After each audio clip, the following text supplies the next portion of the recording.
আইন শৃঙ্খলা অবনতির প্রতিবাদে দেশ জুড়ে বিএনপির বিক্ষোভ, মিটফোর্ড হত্যা ঘিরে নির্বাচন বানচালের অভিযোগ।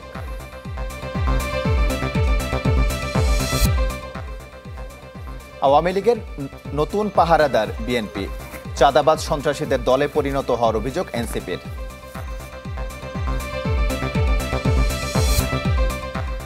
পুরান ঢাকায় মহিনের গোপন টর্চার সেল, সলিমুল্লাহ মেডিকেলের কর্মচারী সমিতিতে সোহাগ হত্যার পরিকল্পনা।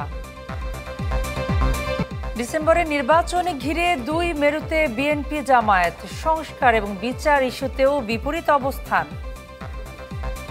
5 আগস্ট জুলাই স্মৃতি জাদুঘর উদ্বোধন, প্রথম স্মৃতিস্তম্ভ নারায়ণগঞ্জে।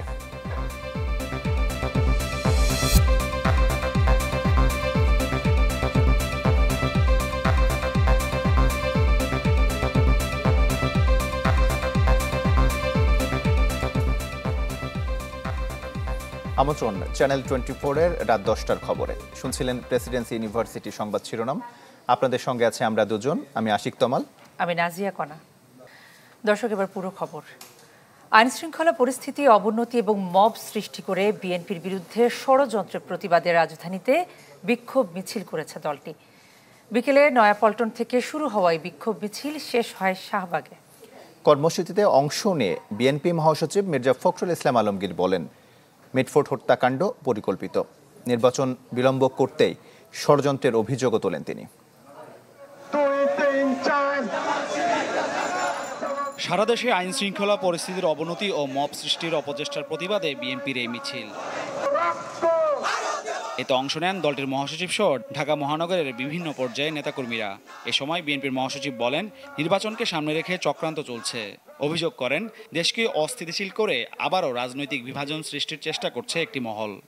বাংলাদেশে এই 26শে ফেব্রুয়ারিতে নির্বাচন হতে হবে, যেটা আমাদের তারেক রহমান সাহেব প্রধান উপদেষ্টার সঙ্গে লন্ডনে আলাপ করে ঠিক করেছেন। এর কোনো ব্যতিক্রম হবে না। আর তারপরে তোদের মাথা বিগড়ে গেছে, যখন প্রধান উপদেষ্টার সঙ্গে তারেক রহমান সাহেব নিশ্চিন্ত করে ফেলেছেন যে এইবার নির্বাচন হবে, তখন থেকেই তাদের মাথা বিগড়ে গেছে। এর আগে নয়াপল্টন থেকে মিছিল করে ছাত্রদল। সে সময় সংগঠনটির শীর্ষ নেতারা দাবি করেন, বিএনপি ও তারেক রহমানের বিরুদ্ধে ষড়যন্ত্র করছে একটি গুপ্ত সংগঠন। ক্যাম্পাসগুলোতে মব তৈরির বিরুদ্ধে, যে মব ক্রিয়েট করা হচ্ছে গুপ্ত সংগঠন করতে, তার বিরুদ্ধে আমরা আজকে প্রতিবাদ জানাচ্ছি রাজপথে। মিছিলটি নয়াপল্টন থেকে শুরু করে শাহবাগে গিয়ে শেষ হয়। সোমবার সকালে গুলশানে সংবাদ সম্মেলনে কথা বলেন বিএনপির মহাসচিব মির্জা ফখরুল ইসলাম আলমগীর।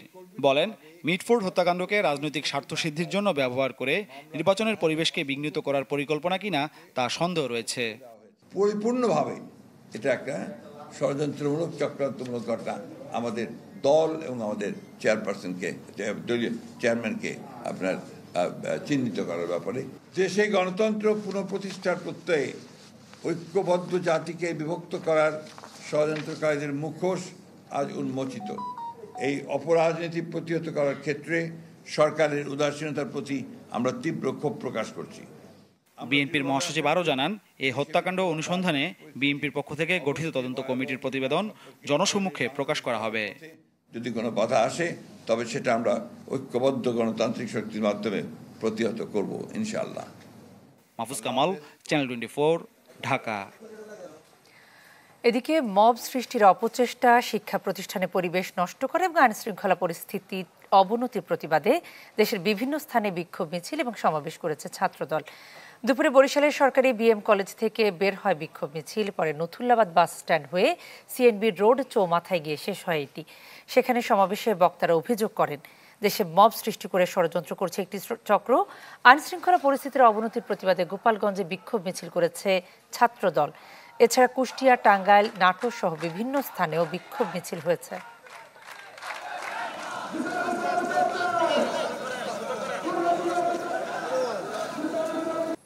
চাঁদাবাজ সন্ত্রাসীদের দলে পরিণত হয়েছে বিএনপি, আবির্ভূত হয়েছে আওয়ামী লীগের নতুন পাহারাদার হিসেবে। পটুয়াখালীতে পদযাত্রায় এমন অভিযোগ করেছেন এনসিপির আহ্বায়ক নাহিদ ইসলাম। এ সময় অন্য নেতারা বলেন, একটি গোষ্ঠী এখনও দেশবিরোধী ষড়যন্ত্র চালিয়ে যাচ্ছে, তাই সবাইকে ঐক্যবদ্ধ হওয়ার আহ্বান জানান তারা। উপকূলীয় জেলা পটুয়াখালীতে এনসিপির কর্মসূচি। জেলা সার্কিট হাউস থেকে শুরু হয় 14তম দিনের পদযাত্রা। নিউ মার্কেট, লঞ্চঘাট, পুরানবাজার ও পৌরসভা মোড় হয়ে একই জায়গায় গিয়ে শেষ হয় তা। নেতাকর্মীদের কণ্ঠে ছিল প্রতিবাদী স্লোগান। এরপর পথসভায় এনসিপির আহ্বায়কের অভিযোগ, চাঁদাবাজ ও সন্ত্রাসী দলে পরিণত হয়েছে বিএনপি, আবির্ভূত হয়েছে আওয়ামী লীগের নতুন পাহারাদার হিসেবে।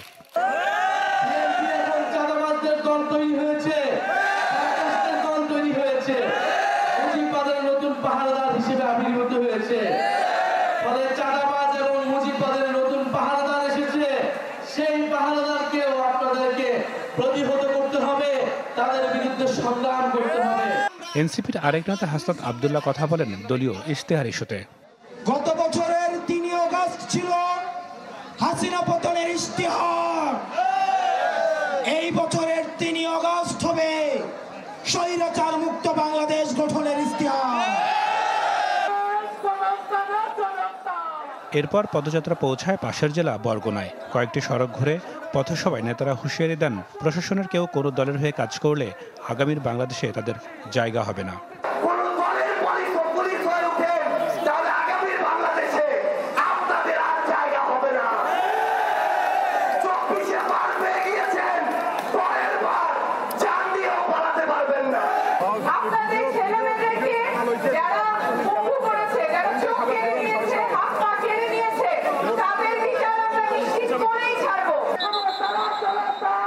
এরপর পদযাত্রা পৌঁছায় বিভাগীয় শহর বরিশালে। নাদিম হোসেন, চ্যানেল 24। চলতি বছর বড় ধরনের অপরাধ বাড়েনি, এক বিবৃতিতে এই দাবি করেছে প্রধান উপদেষ্টার প্রেস উইং। বিবৃতিতে বলা হয়, পুলিশ সদর দপ্তরের তথ্য অনুযায়ী গত 10 মাসে বড় ধরনের অপরাধের প্রবণতা স্থিতিশীল, তবে কিছু নির্দিষ্ট অপরাধ সামান্য বৃদ্ধির প্রবণতা লক্ষ্য করা গেছে। প্রেস উইং জানায়, অপরাধের হার উল্লেখযোগ্যভাবে বেড়েছে। বিভিন্ন গণমাধ্যমে প্রকাশিত এমন খবরে জনমনে আতঙ্ক ও নিরাপত্তাহীনতা দেখা দিয়েছে। নাগরিকদের সতর্ক থাকার পাশাপাশি আইন শৃঙ্খলা বাহিনীর উপর বিশ্বাস রাখতে আহ্বান জানায় প্রেস উইং। 2026 সালের ফেব্রুয়ারি নয়, চলতি বছরে জাতীয় নির্বাচন সম্ভব। তবে সরকারের প্রতিশ্রুতি অনুযায়ী নির্ধারিত সময়ের মধ্যেই ভোট হবে বলে বিশ্বাস বিএনপির। দলটির স্থায়ী কমিটির সদস্য সালাউদ্দিন আহমেদের আশা, সংস্কার প্রশ্নে দীর্ঘদিন চলা আলোচনার অধ্যায় অচিরেই শেষ হবে। শাহনওয়াজ বাবলুর রিপোর্ট।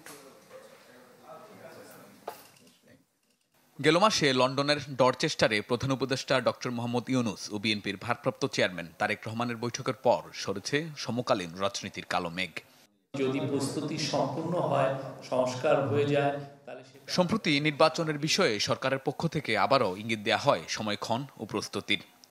সব প্রস্তুতি উনি নিতে বলেছেন বাই ডিসেম্বর। নির্বাচন নিয়ে সরকারের নাড়াচাড়ায় আপাতত আশ্বস্ত হচ্ছে বিএনপিও। দলটির স্থায়ী কমিটির সদস্য সালাউদ্দিন আহমদ মনে করেন, সামনের বছরের ফেব্রুয়ারি নয়, এবছরেই সম্ভব জাতীয় নির্বাচন। নির্বাচন ফেব্রুয়ারি কেন, তারও অনেক আগে করা সম্ভব। তো যেহেতু একটা সমঝোতা হয়েছে, সেই জন্য আমরা মনে করি এই ফেব্রুয়ারির প্রথমার্ধে রমজান শুরু হওয়ার আগের সপ্তাহে করার বিষয়ে যে একটি সম্মতি এসছে, সেটাতে নির্বাচন অনুষ্ঠান করা খুবই সম্ভব। আমরা আশাবাদী। নির্বাচনী রোডম্যাপ নিয়ে আপাতত পরিস্থিতি শান্ত থাকলেও সংস্কার প্রশ্নে ঐকমত্য কমিশনের সংলাপ চলছে ধারাবাহিকভাবে। বিএনপির অন্যতম এই নীতি নির্ধারক মনে করেন, এই আলোচনার চ্যাপ্টার শেষ হবে দ্রুতই। এই সংস্কার বিষয়ক যে আলোচনা জাতীয় ঐকমত্য কমিশনে, সেটা কিছুটা টাইম কনজিউমিং হচ্ছে। সেটা আরও সুচারুরূপে যদি সভা পরিচালনা করা যায়, আমি মনে করি আরও অল্প সময়ের ভিতরে, মানে এটা যুক্তিসঙ্গত সময়ের ভিতরে সেই সংস্কারের আলাপ আলোচনা সমাপ্ত হবে বলে বিশ্বাস করি, এবং তার মধ্য দিয়ে জাতীয় সনদ বলি বা জুলাই সনদ বলি, সেটা প্রণয়ন করা সম্ভব হবে। সালাউদ্দিন আহমদ বলছেন, অতীতের মতো রাজনীতির মাঠে ফের শুরু হয়েছে প্রতিপক্ষকে ঘায়েলের খেলা, যা জুলাই চেতনার সাথে সাংঘর্ষিক বলে মনে করেন তিনি। আমরা যে পরিমাণ সহযোগিতা দিয়ে যাচ্ছি প্রথম থেকে এই পর্যন্ত, ঐকমত্যের স্বার্থে যে পরিমাণ ছাড় দিয়ে যাচ্ছি আমরা, তা আমাদের সর্বোচ্চ সহযোগিতা আছে। সুতরাং আমাদের অসহযোগিতার বিষয়টি বলাটা আসলে আমাদের প্রতি অবিচার করা। শাহনেওয়াজ পাবলু, চ্যানেল 24, ঢাকা। মৌলিক সংস্কার ও লেভেল প্লেইং ফিল্ড ছাড়া যেন-তেন নির্বাচনে যাবে না জামায়াত ইসলামী। শীর্ষ নেতারা বলছেন, এখন পর্যন্ত সুষ্ঠু নির্বাচনের পরিবেশ নিশ্চিত করতে পারেনি সরকার। নৈরাজ্য চলমান থাকলে এবং প্রশাসন নিরপেক্ষ না হলে প্রয়োজনে দেশের স্বার্থে রাজপথে নামবে দলটি। মাহফুজ কামাল জানাচ্ছেন বিস্তারিত। নির্বাচনী রোডম্যাপ ঘিরে যখন জোর আলোচনায় ফেব্রুয়ারি, তখন ডিসেম্বরের মধ্যে প্রস্তুতি নেওয়ার নির্দেশ দিয়েছেন প্রধান উপদেষ্টা। এটিকে বিএনপি ইতিবাচকভাবে নিলেও খানিকটা বিপরীত অবস্থানে বাংলাদেশ জামায়াত ইসলামী।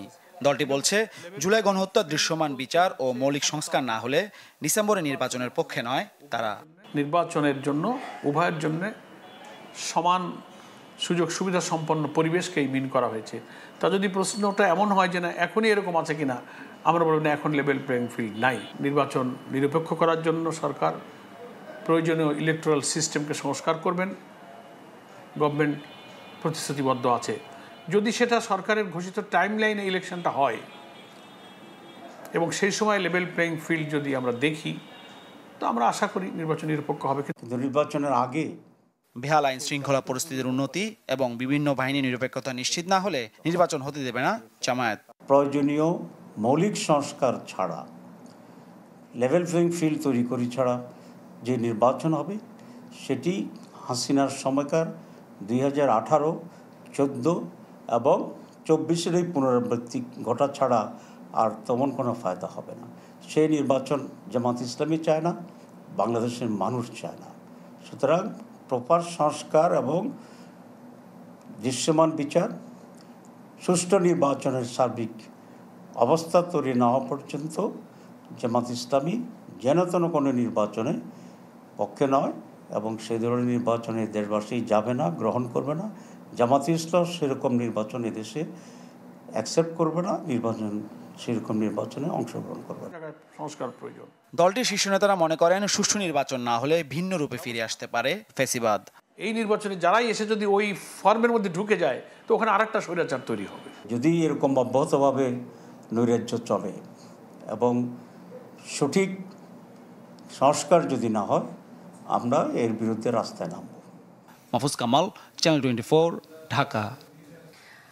সংসদে নারী আসন বাড়ানোর পক্ষে অধিকাংশ রাজনৈতিক দলই, কিন্তু দ্বিধা বিভক্তি সংরক্ষিত নাকি সরাসরি ভোটে নারী প্রার্থী নির্বাচিত হবে। আর বিএনপি নিম্নকক্ষের সংখ্যানুপাতিক হারে উচ্চকক্ষ গঠনের পক্ষে থাকলেও বেশিরভাগ দল আবার এর বিপক্ষে। কমিশন সহসভাপতি আলী রিয়াজ বলেন, নারীকে সম্মান না দিয়ে দমিয়ে রাখলে রাষ্ট্র পিছিয়ে যাবে। জাতীয় ঐকমত্য কমিশনের সাথে রাজনৈতিক দলগুলোর দ্বিতীয় দফার 13তম দিনে আলোচ্য বিষয় সংসদে নারী আসন বৃদ্ধি ও দ্বিকক্ষ বিশিষ্ট সংসদ গঠন। ঐকমত্য কমিশন প্রস্তাব করে বর্তমান 50টি সংরক্ষিত নারী আসন বাতিল করে সরাসরি ভোটে নারী আসন দ্বিগুণ করতে, যেখানে দলগুলো 33% নারী প্রার্থীকে মনোনয়ন দিবে। জামাত, এনসিপি ও বাম দল প্রস্তাবের বিরোধিতা করে সরাসরি ভোটে নারী আসন বাড়ানোর পক্ষে মত দেন, আর বিএনপি বিদ্যমান সংরক্ষিত নারী আসন বাড়িয়ে দ্বিগুণ করার প্রস্তাব করে।